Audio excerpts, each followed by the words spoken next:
My dear students, welcome to my online English class. I hope that all of you are well by the grace of Almighty Allah. I am also well. You have already learned 5 rules simple to complex. Now I am going to discuss on the rest of the rules. I hope that all of you will be able to understand me. For this, you have to listen to me very attentively and carefully. I will try to make you understand very easily and comfortably. Okay, now let's see on the board. এখানে 6 number যেটা দিয়েছি by plus ভার্বের সাথে ING. By দিয়ে যদি ভার্বের সাথে ING থাকে সিম্পল সেন্টেন্সের ভিতরে অথবা শুরুতে আমরা বাইয়ের জায়গায় ইফ দেব, একটা সাবজেক্ট দেব, ওই সেন্টেন্সে যে সাবজেক্ট আছে ওই সাবজেক্টটা দেব, আইএনজি যুক্ত ভার্বটি আমরা ঠিক করব কিভাবে, ওই বাক্যে যে ভার্বটা আছে ওই ভার্বটা দেখে ঠিক করব। ওইটা যদি প্রেজেন্ট থাকে এই ভার্ব প্রেজেন্ট করব, যদি পাস্ট থাকে পাস্ট করব। একটা एग्जांपल দেখো, by working hard you can prosper in life if, এরপরে সাবজেক্ট ওই সাবজেক্টটা নিয়ে আসলাম ইউ, এখানে ভার্ব আছে প্রেজেন্ট, তাই আইএনজি যুক্ত ভার্বটাকে আমরা প্রেজেন্ট করলাম ওয়ার্ক। তাহলে কি দাঁড়ালো, if you work hard you can prosper in life. দেখো এখানে দুইটা ক্লজ হয়ে গেছে, এইটা সাবঅর্ডিনেট ক্লজ, এটা প্রিন্সিপাল ক্লজ, অতএব এটা কমপ্লেক্স হয়ে গেছে। তোমাদের মনে রাখতে হবে আমরা যখন ইফ যুক্ত কমপ্লেক্স বাক্যকে সিম্পল করা শিখেছিলাম তখনও ঠিক এইভাবে শিখেছিলাম। এখন একটা বিষয় খেয়াল করো, বাই ওয়ার্কিং হার্ড এই অংশটা যদি ভিতরে থাকে, you can prosper in life এটা যদি সামনে থাকে, তাহলে যেখানে বাই থাকবে ওখানে আমরা ইফ দেব, এরপরে সাবজেক্ট দেব, তারপরে ভার্বটা ঠিক করব ওই পাশে, কোনো অসুবিধা নেই। আবার ঘুরিয়েও করতে পারি, ঘুরিয়ে করলে সাবঅর্ডিনেট ক্লজটা সামনে নিয়ে চলে আসলে তখন আবার করতে হবে, সাবঅর্ডিনেট ক্লজের পরে একটা কমা দিতে হবে। আমার মনে হয় তোমরা বুঝতে পেরেছো। এরপরেও যদি বুঝতে কোথাও অসুবিধা হয় তোমরা কমেন্ট করে আমাকে জানিও, আমি তোমাদের আরো সহজভাবে বোঝানোর ব্যবস্থা করব। ঠিক আছে, আমরা এখন 7 নম্বরে যাব। আমরা 7 নম্বরে দেখছি without plus verb plus ING, that is without এর পরে যদি ভার্বের সাথে আইএনজি থাকে আমরা উইদাউট এর পরিবর্তে কি দেব, আনলেস। আনলেস সাবজেক্ট, এরপরে আইএনজি যুক্ত ভার্বটা ঠিক করব। দ্যাট ইজ মনে রাখতে হবে এই অংশটা দিয়ে একটা সাবঅর্ডিনেট ক্লজ তৈরি করতে হবে। তোমাদের হয়তো মনে থাকবে সাবঅর্ডিনেট ক্লজের ভিতরে একটা কনজাংশন থাকবে, সাবজেক্ট থাকবে এবং ভার্ব থাকবে। কনজাংশন উইদাউট এর পরে ভার্বের সাথে আইএনজি থাকলে কনজাংশন হবে আনলেস, সাবঅর্ডিনেটিং কনজাংশন। সাবজেক্ট ওই বাক্যের ভিতরে যে সাবজেক্ট থাকবে ওই সাবজেক্টটাই বসাবো এবং এই ভার্বটা আমরা ঠিক করে বসাবো। কিভাবে ঠিক করব, ওই বাক্যে যে ভার্ব আছে ওইটা যদি প্রেজেন্ট হয় এই ভার্বটাকে প্রেজেন্ট করব, যদি পাস্ট থাকে তাহলে পাস্ট করব। দেখো एग्जांपलটা দেখো, without working hard you can not prosper in life unless, এই সাবজেক্টটা নিয়ে এসেছি ইউ, এটা প্রেজেন্ট তাই এই ভার্বটা প্রেজেন্ট করা হয়েছে, আনলেস ইউ ওয়ার্ক হার্ড, বাকি যা আছে সব তাই। আমার মনে হয় বুঝতে কারো কোনো অসুবিধা হওয়ার কথা না। ওকে ঠিক আছে, আমরা এরপর এটা চলে যাব। তোমরা যারা কমপ্লেক্স কে সিম্পল ভালো করে প্র্যাকটিস করেছো তাদের কাছে এটা বুঝতে খুবই সহজ হবে, সিম্পল কে কমপ্লেক্স করা খুব সহজ হবে, কারণ দোয়াল্পযুক্ত বাক্যকে কমপ্লেক্স বাক্যকে আমরা জাস্ট এইভাবে সিম্পল করেছিলাম, ওইটাকে এখন জাস্ট ঘুরিয়ে কমপ্লেক্স করা হচ্ছে। দেখো ইন স্পাইট অফ এর পরে যদি ভার্বের সাথে আইএনজি থাকে, ইন স্পাইট অফ এর পরে পজিটিভ থাকলে থাকতে পারে, অসুবিধা নাই, আমরা সেই পজিটিভকেই সাবজেক্ট বানাবো। ইন স্পাইট অফ এর পরিবর্তে দো অথবা অলদো দেব। এরপরে সাবজেক্ট, ওই বাক্যের সাবজেক্ট ভাবটাকে ঠিক করবে। একই সিস্টেম দ্যাট ইজ মনে রাখতে হবে একটা সাবঅর্ডিনেট ক্লজ তোমাকে বানাতে হবে। সাবঅর্ডিনেট ক্লজ বানাতে হলে সাবঅর্ডিনেটিং কনজাংশন, সাবজেক্ট এবং ভার্ব লাগবে। এই তিনটা জিনিস তোমাকে রেডি করতে হবে। ভার্ব এখানে যেটা আছে আইএনজি যুক্ত, ওটাকে ঠিক করতে হবে ওই পাশের ভার্বটা দেখে। একটু খেয়াল করো, in spite of having much money he did not help the poor. In spite of এর পরিবর্তে দো অথবা অলদো আমরা বসাতে পারি। সাবজেক্ট ওই পাশেটা দিয়েছি হি। এখন হ্যাভিং এই ভার্বটা দেব। দেখো ডিড নট হেল্প পাস্ট আছে, তাহলে হ্যাভ এর past had, much money he did not help the poor. এই ভার্বটা পাস্ট, তাই এই পাশের ভার্বটাকে আমাদের পাস্ট করতে হলো। আমার মনে হয় তোমরা বুঝতে পেরেছো, পরিষ্কারভাবে বুঝতে পেরেছো। এগুলি খুব ইজি ম্যাটার। আমরা এখন আরেকটা শিখব।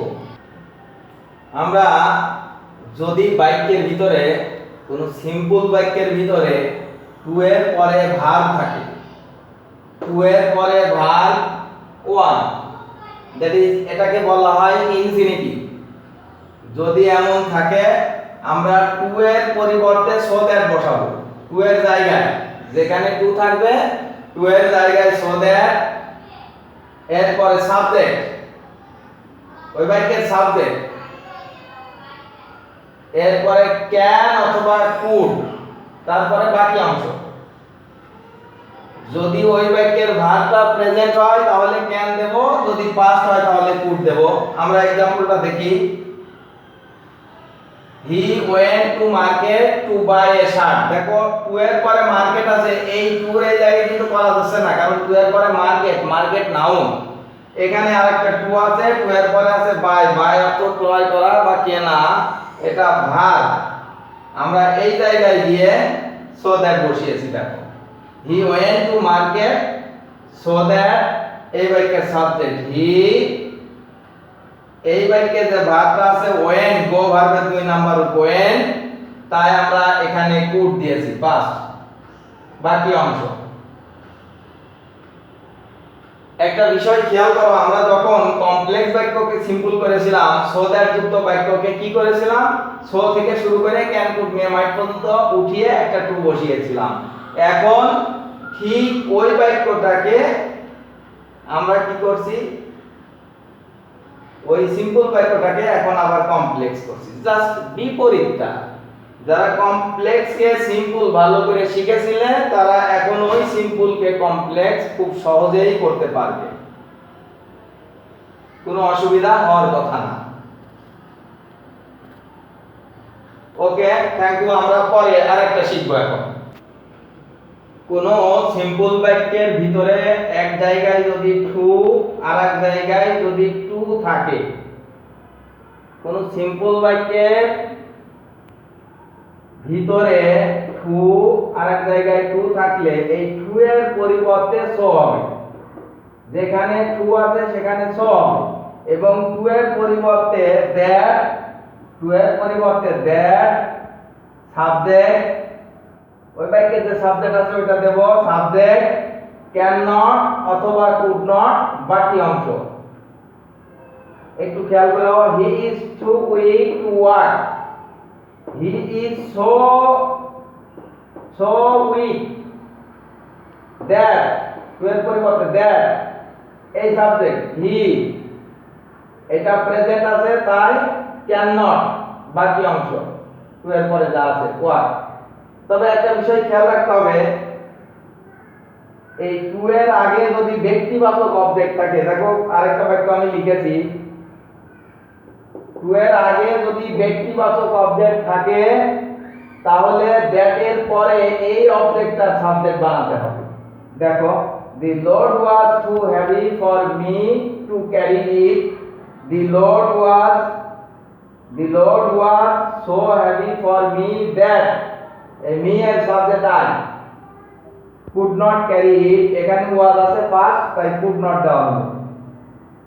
কথাটা আবার একটু খেয়াল করে শোনো, 2 এরূপ সিম্পল বাক্যকে কমপ্লেক্স করার সময় 2 এর জায়গায় so, 2 এর জায়গায় that, সাবজেক্ট cannot অথবা could not। তবে that এর পরে যে সাবজেক্টটা হবে ওই 2 এর আগে যদি ব্যক্তিবাচক কোনো অবজেক্ট থাকে ওই অবজেক্টটাকে সাবজেক্ট করতে হবে, তা না হলে ওই বাক্যের শুরুতে যে সাবজেক্ট আছে ওইটা দিলেই হবে। আমার মনে হয় বুঝতে পেরেছো তোমরা, একটু প্র্যাকটিস করলেই পারবে। আমরা পরের অংশে চলে যাচ্ছি। কোন সিম্পল বাক্যে সময়ের পূর্বে at, in, during থাকলে এর পরিবর্তে when it is অথবা when it was, when it is অথবা when it was দিয়ে বাকি অংশ লিখতে হবে।